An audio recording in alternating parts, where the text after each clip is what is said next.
Hello दोस्तों, मैं हूं संजय और आपका स्वागत करता हूं केपी के इस डिजिटल ऑनलाइन प्लेटफॉर्म पर। आज से हम स्टार्ट करने जा रहे हैं आपका अध्याय नंबर 10 ऑर्गेनिक केमिस्ट्री का haloalkanes and haloarenes. जी हाँ, क्या स्टार्ट करने जा रहे हैं haloalkanes and haloarenes, यानी कि ये आपका ऑर्गेनिक केमिस्ट्री का चैप्टर नंबर क्या होने वाला है, फर्स्ट होने वाला है। और यही आपके ऑर्गेनिक केमिस्ट्री जो आपको बहुत ही डाउट लगता है, अगर आप इसी को स्टार्ट में एक बार अच्छे से पढ़ लेते हैं तो बिल्कुल ये गारंटी है केपी का कि 101% आपका चांसेस अच्छा नंबर लाने का बनता है। देन आपका कोई भी बोर्ड एग्ज़ाम हो और कोई भी आप इंट्रेंस एग्ज़ाम की तैयारी करते हैं तो क्या होता है कि यही आपका जो बेस है, वो बेस आपका जो है यही है haloalkanes and haloarenes. ये किसका बेस है? आपका ऑर्गेनिक केमिस्ट्री का। ठीक है, तो चलो लेट गेट स्टार्टेड। तो इससे पहले चैनल पर नए हो तो चैनल को सब्सक्राइब करना तो बनता है। चलो आज क्या क्या देखेंगे, तो ये थोड़ा सा समझ लो कि वीडियो थोड़ा सा लंबा हो सकता है, लेकिन हम आपको पूरा ये वादा देते हैं कि आपको एक एक पॉइंट समझ में आने वाला है। तो लेट गेट डिले, चलो स्टार्ट करते हैं, है ना। चलो देखो, सबसे पहले हम लोग समझेंगे कि ये आखिर हेलो एल्केन है ना। हेलो एल्केन, तो हेलो का अर्थ क्या होता है इसको समझते हैं। तो सबसे पहले समझते हैं कि हेलो है ना, हेलो हेलो। तो हेलो का अर्थ होता है मेरे प्यारे दोस्तों, हेलो का अर्थ होता है हाइड्रोजन तत्व। हाइड्रोजन, हाइड्रोजन तत्व। तो हेलो का अर्थ हमने क्या समझा? हेलो का अर्थ होता है हाइड्रोजन तत्व। और ये हाइड्रोजन तत्व कहाँ पाए जाते हैं? तो ये आवर्त सारणी है ना, आवर्त आवर्त सारणी। ठीक है, आवर्त सारणी यानी पीरियोडिक टेबल में 17वें समूह में। कौन से समूह में? 17वें समूह में। ठीक है, 17वें समूह में पी ब्लॉक में पाया जाता है। पी ब्लॉक में, ब्लॉक में पाया जाता है, पाया जाता है। तो हमने क्या समझा? हेलो का अर्थ, हेलो का अर्थ क्या होता है? हाइड्रोजन तत्व। हाइड्रोजन तत्व कहाँ पाया जाता है? तो ये पाया जाता है मेरे प्यारे दोस्तों आवर्त सारणी, है ना। ये जो अपना आवर्त सारणी है इसी में पाया जाता है। देखो आवर्त सारणी में कौन से, आवर्त सारणी के ये 17वें समूह में देखो यहाँ मिल जाएगा आपको हाइड्रोजन तत्व, ये है ना। इसको कौन सा ब्लॉक बोलते हैं? तो पी ब्लॉक बोलते हैं। इतना आपका माइंडसेट में एकदम मेरे ख्याल से क्लियर हो गया होगा। चलो देखो, अब ये हाइड्रोजन तत्व कौन कौन से हैं। तो ये देखो, एक तो होता है ये सामने वाला, ये और ये। ठीक है, तो इसको बोलते कैसे हैं? देखो ये होगा एफ, एफ को बोलते हैं फ्लोरीन। ठीक है, नोट करते चलना जब बोलेंगे तो, या आपको हम क्या करेंगे पीडीएफ प्रोवाइड कर देंगे। तो एफ का मतलब होता है फ्लोरीन, फ्लोरीन। एफ का मतलब फ्लोरीन। फिर सी एल, ये वाला पोर्शन आपको मिलेगा सी एल, सी एल यानी क्या होता है? क्लोरीन। ठीक है, क्लोरीन। फिर आ जाता है बी आर, ये वाला भाग, तो क्या बोलेंगे इसको? बी आर को ब्रोमीन। ठीक है, बी आर को क्या बोलेंगे? Bromine, B R. फिर आ जाता है आई, आई को बोलते हैं आयोडीन, आयोडीन। आई को क्या बोलते हैं? आयोडीन। फिर एटी आ जाता है, एटी को बोलते हैं एस्टाटीन। ठीक है, एस्टाटीन। इतना कुछ मेरे ख्याल से राउंड फिगर में आपको समझ में आ गया होगा। तो हेलो का अर्थ क्या होता है?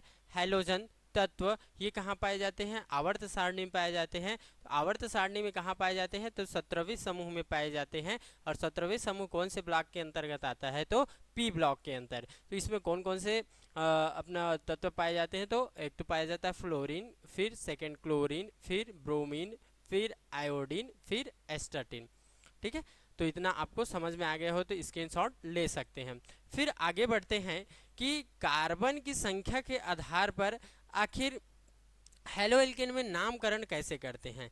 ठीक है, कार्बन की संख्या के आधार पर हेलो एल्केन में नामकरण कैसे करते हैं। ठीक है, तो ये देखना है। देखो कार्बन की संख्या एक, मतलब इसको पढ़ेंगे मेथ। ठीक है, कार्बन की संख्या 1 मतलब क्या पढ़ेंगे, मेथ। ठीक है, कार्बन की संख्या 2 मतलब पढ़ेंगे एथ। क्लियर हो रहा है मेरे ख्याल से। कार्बन की संख्या 1 मतलब मेथ, कार्बन की संख्या 2 मतलब एथ, कार्बन की संख्या 3 तो इसको बोलेंगे प्रोप, कार्बन की संख्या 4 इसको बोलेंगे ब्यूट। ये बहुत बेसिक है ना। कार्बन की संख्या 4 मतलब ब्यूट, कार्बन की संख्या 5 मतलब क्या हो जाएगा, पेंट। ठीक है, कार्बन की संख्या 6, कार्बन की संख्या 6 मतलब हो जाएगा हेक्स। फिर कार्बन की संख्या 7 तो इसका मतलब हो जाएगा हेप्ट। ठीक, इसी प्रकार क्या हो जाएगा, 8 है तो 8, और यहाँ कितना हो जाएगा, C9 हो जाएगा तो नॉन, है ना। फिर क्या हो जाएगा, फिर 10 आ गया तो डेक। आई होप इतना कुछ समझ में आ गया होगा। ठीक है, तो अब कार्बन के आधार पर जो हम नाम किए हैं, इसी के आधार पर अपन लोग क्या करेंगे, एल्केन को भी देखने वाले हैं। तो देखो, कार्बन की संख्या 1 मतलब क्या पढ़ेंगे, मेथ, कार्बन की संख्या 2 मतलब क्या पढ़ेंगे, एथ, कार्बन की संख्या 3 मतलब प्रोप, कार्बन की संख्या 4 मतलब ब्यूट, कार्बन की संख्या 5 मतलब पेंट, कार्बन की संख्या 6 मतलब हेक्स, कार्बन की संख्या 7 मतलब हेप्ट, कार्बन की संख्या 8 मतलब ऑक्ट, कार्बन की संख्या 9 तो नॉन, और कार्बन की संख्या 10 तो डेक। इतना मेरे ख्याल से राउंड फिगर में आपको समझ में आ गया होगा। ठीक है, अगले स्लाइड में चलते हैं। अब देखते हैं कार्बनिक यौगिक, है ना। कार्बनिक यौगिक को समझते हैं। कार्बनिक यौगिक, ठीक, कार्बनिक यौगिक, ये कार्बनिक यौगिक को हमने देखा है 3 भागों में बांटा जाता है। पहला भाग आ जाता है आपका हेलो एल्केन, है ना, या क्या बोलते हैं इसको, एल्केन। ठीक है, पहला भाग क्या हो गया, एल्केन। इसी से बनता है क्या, एल्कील, एल्कील। ठीक है, इसी से क्या बना, एल्कील। फिर इसी से बनता है एल्कीन, इसी से क्या बना, एल्कीन। फिर इसी से बनता है एल्काइन, एल्काइन। ठीक है, अब सबका क्या करते हैं, एक एक बार फार्मूला लिखते चलते हैं। फिर क्या करेंगे, फार्मूला लिखने के बाद हम लोग ये सूत्र निर्माण कैसे करते हैं उसको समझते हैं। तो सबसे पहले एल्केन का फार्मूला देखते हैं। इसका फार्मूला होता है CnH2, सॉरी Cn, है ना, CnH2n+2। एल्केन का फार्मूला होता है CnH2n+2। अगर इसमें हम एक हाइड्रोजन माइनस कर देते हैं तो ये क्या बना लेता है, एल्किल बना लेता है। तो इसका फार्मूला क्या हो जाएगा, CnH2n+1। क्या बना लिया, एल्किल। यहाँ से क्या हुआ, एक हाइड्रोजन माइनस हुआ, यहाँ से क्या निकला, एक हाइड्रोजन आपका निकल चुका है। ठीक है, यहाँ से क्या हुआ, एक हाइड्रोजन माइनस किए तो क्या बन गया, एल्किल। अब देखते हैं एल्कीन कैसे बनता है। तो इसी से क्या होता है कि 2 हाइड्रोजन क्या हो जाता है माइनस, जो एक बचा था यहाँ फिर क्या हो जाएगा, एक हाइड्रोजन क्या हो जाएगा, माइनस हो जाएगा। तो क्या बना लेगा ये, एल्कीन। तो ये क्या फार्मूला हो जाएगा इसका, फार्मूला इसका हो जाएगा, फार्मूला हो जाएगा क्या, CN, फार्मूला CnH2n। ठीक है, तो एल्कीन का फार्मूला क्या बना, CnH2n।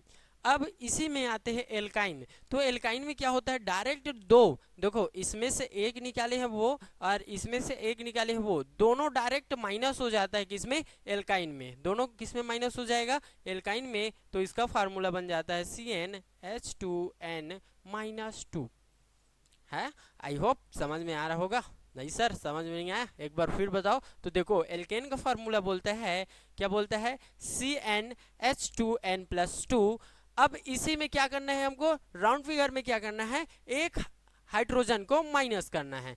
चलो एक हाइड्रोजन माइनस किए तो क्या बना आपका, एल्किल। नाम में डिफरेंट है, क्या बना, एल्किल। अगर इसी में एक और हाइड्रोजन क्या किए हम लोग, एक और हाइड्रोजन माइनस किए तो क्या बना, एल्कीन।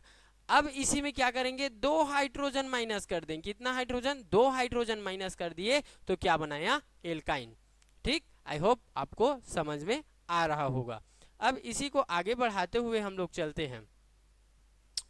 ठीक है, अब इसमें जो कार्बन की संख्या जो हमने अभी स्लाइड में देखे हैं, है ना, कार्बन की संख्या के आधार पर चीज़ों को कैसे पढ़ा जाता है, तत्वों को कैसे पढ़ा जाता है। तो कार्बन की संख्या 1 मतलब मेथ, कार्बन की संख्या 2 मतलब एथ, कार्बन की संख्या 3 प्रोप। ये सब आपको क्या करना है, बार बार रिवाइज करते चलना है, क्योंकि यही आपके ऑर्गेनिक केमिस्ट्री का महत्वपूर्ण टॉपिक और महत्वपूर्ण भाग होने वाला है।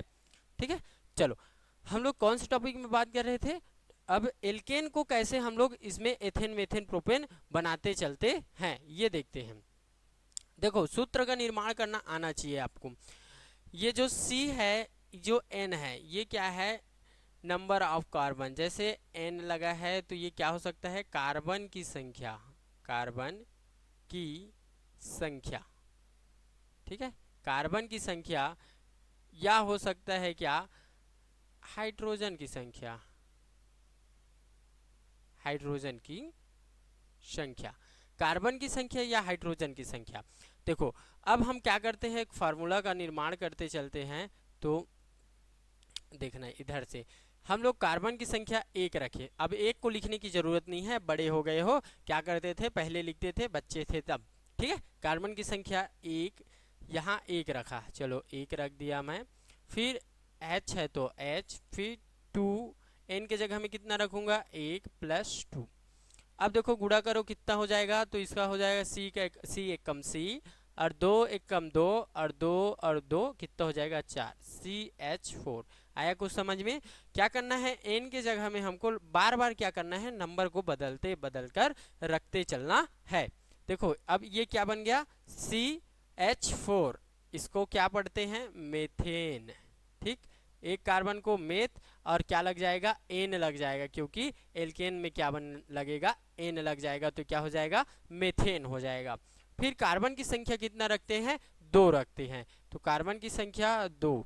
ठीक है, तो यहाँ देखते हैं हम लोग, यहाँ समझते हैं, यहाँ 1 रखे थे, अब रोक देंगे 2, तो 2 दूनी 4, और 4 और 2 6, तो ये कितना हो जाएगा, हाइड्रोजन की संख्या 6 हो जाएगा। इसको क्या, देखो कार्बन की संख्या 2 मतलब पढ़ते हैं क्या, एथ। ठीक है, कार्बन की संख्या 2 मतलब क्या पढ़ेंगे, एथ, और क्या लगाएंगे, एन लगाएंगे, तो एथेन। ठीक, एथेन। फिर कार्बन की संख्या 3, तब देखो 2-2 का अंतराल बनाते चलता है, तो कार्बन की संख्या 3, तो हाइड्रोजन की संख्या हो जाएगा 8, तो कितना हो जाएगा ये, प्रोपेन। ठीक है, प्रोपेन बना लिया।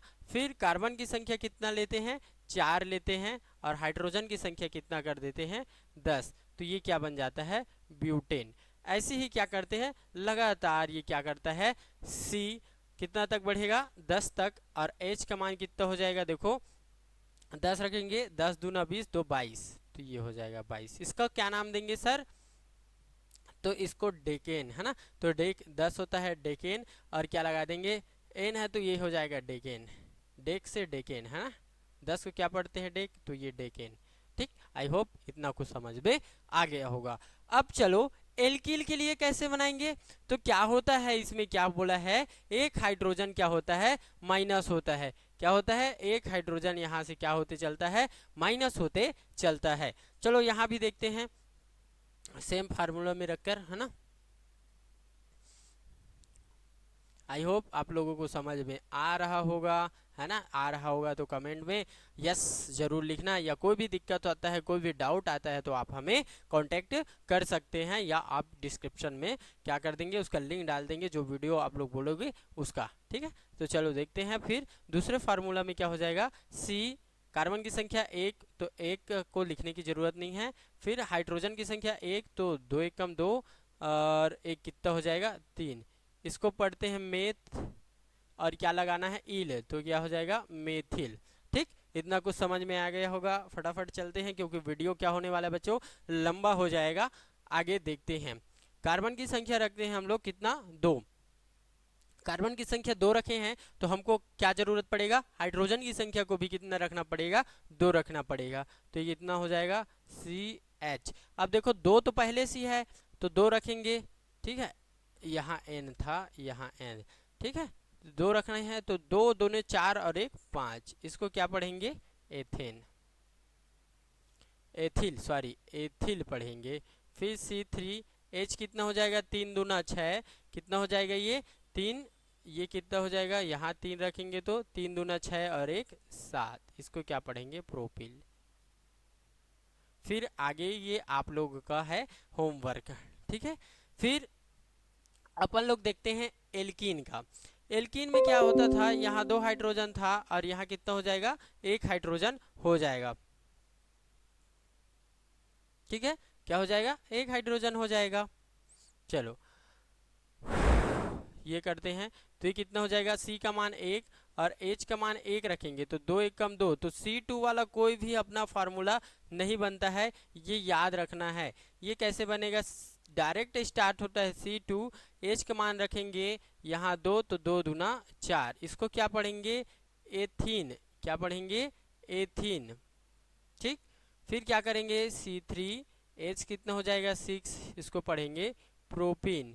फिर क्या करेंगे, C4H कितना हो जाएगा 8, H8, इसको पढ़ेंगे ब्यूटीन, ठीक। फिर इसी प्रकार किस में आता है, एल्काइलिक में। किस में आते हैं, एल्काइन में। एल्काइन में क्या होता है, इसमें भी आपका सिंगल वाला नहीं बनता, ये याद रखना, ठीक है। हर एक चीज़ों को रटवाना इम्पॉसिबल है, तो कुछ चीज़ों को आप लोग समझदारी से अगर दिमाग लगाएंगे तो फार्मूला बेसिस से बना सकते हैं। अब देखो एल्काइन का मैं एक बताता हूँ, बाकी आप लोग डेफिनेटली बना सकते हो। देखो कार्बन की संख्या कितना रखें हम लोग, कार्बन की संख्या 1 रखे तो कोई मान नहीं आएगा, कार्बन की संख्या 2 रखते हैं तो हाइड्रोजन की संख्या यहाँ कितना रखेंगे, 2, तो कितना हो जाएगा, 2 और 2 दूना 4, और 4 में से 2 जाएगा तो बचेगा 2, इसको क्या पढ़ेंगे, एथाइन, क्या पढ़ेंगे, एथाइन, एथाइन। फिर इधर 3 तो इधर कितना हो जाएगा 4, इसको पढ़ेंगे प्रोपाइन, ठीक। तो आज की क्लासेस में इतना ही, आई होप आप लोगों को समझ में आया होगा। देखते हैं एक बार रिवाइज कर लेते हैं क्या क्या पढ़े। तो हमने देखा अध्याय नंबर 10 ऑर्गेनिक केमिस्ट्री 12th, है ना, ये आपके नीट जेईई और बोर्ड एग्जाम के लिए महत्वपूर्ण होने वाला है, ठीक है। बेसिक टू एडवांस, तो हमने पहले देखा हेलो एल्केन, हेलो एल्केन तो हेलो का अर्थ देखे थे, फिर कार्बन के आधार पर नाम, फिर देखे थे कार्बनिक यौगिक, ठीक है। अब कल देखने वाले हैं हम लोग हेलोजन व्युत्पन्न यौगिक, तो वीडियो पर बने रहना, है ना। तो आज के लिए इतना ही, मिलते हैं अगले वीडियो में, तब तक के लिए थैंक यू।